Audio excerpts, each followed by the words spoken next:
இது ஞாயிற்றுக்கிழமை. இந்த சண்டே வந்து வெளியே கிளம்பியாச்சுங்க. எங்கன்னா எடப்பாடி அக்கா வீட்டுக்கு தான் போகிறோம். இது வந்து நம்ம வண்டி தாங்க. இங்கே வந்து தேங்காய் போட்டிருந்தோம், அக்காவுக்கு கொண்டு போகலான்ட்டு. ஹஸ்பண்ட் காலையிலேயே வந்து தேங்காயெல்லாம் மூட்டையில் பிடிச்சி வச்சுட்டாங்க. நாங்கள் கிளம்பி வந்து அதை எடுத்து வண்டியில் வச்சுட்டு கிளம்பியாச்சுங்க. அக்கா வீட்டுக்கு தாங்க கிளம்பிட்டோம். அக்கா கொஞ்சம் உடம்பு சரியில்லை, சரி போய் பார்த்துட்டு வரலான்னு தான் போயிருந்தோம்.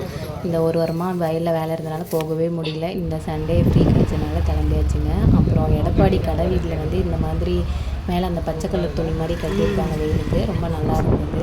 அப்புறம் நீங்கள் 2 வீலரில் போகிறீங்கன்னா கண்டிப்பாக தலைக்கு வந்து நல்லா மொத்தமான துணி, அப்புறம் வந்து வாட்டர் பாட்டில் ஃபுல்லாக தண்ணி, இது 2ம் கட்டாயம் எடுத்துகிட்டு போயிருங்க. ஏன்னா வெயிலோட தாக்கம் ரொம்ப அதிகமாக இருக்குது.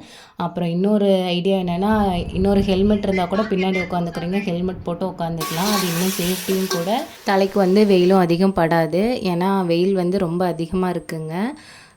அதிகம் வெளியே போகிறத தவிர்த்துருங்க. அப்படி போகணுங்கிற சூழ்நிலை ஏற்பட்டால் இந்த மாதிரி ஐடியாவை ஃபாலோ பண்ணிக்கோங்க. அப்புறம் வந்து நாங்கள் வரப்போ காளான், கொத்தமல்லி, புதினாலாம் வாங்கிட்டு வந்து நைட்டுக்கு வந்து காளான் பிரியாணி செஞ்சாச்சுங்க. அப்புறம் நாங்கள் சாப்பிட ஆரம்பித்தோடனே இந்த வாத்துங்களும் வந்துடும். நாங்கள் எப்பயும் வெளியே தான் உட்காந்து சாப்பிடுவோம். சாப்பிட உடனே வந்துடுவாங்க. அவங்களுக்கும் கொஞ்சம் கொடுத்துட்டு நாங்களும் சாப்பிட்டாச்சுங்க. பாய்.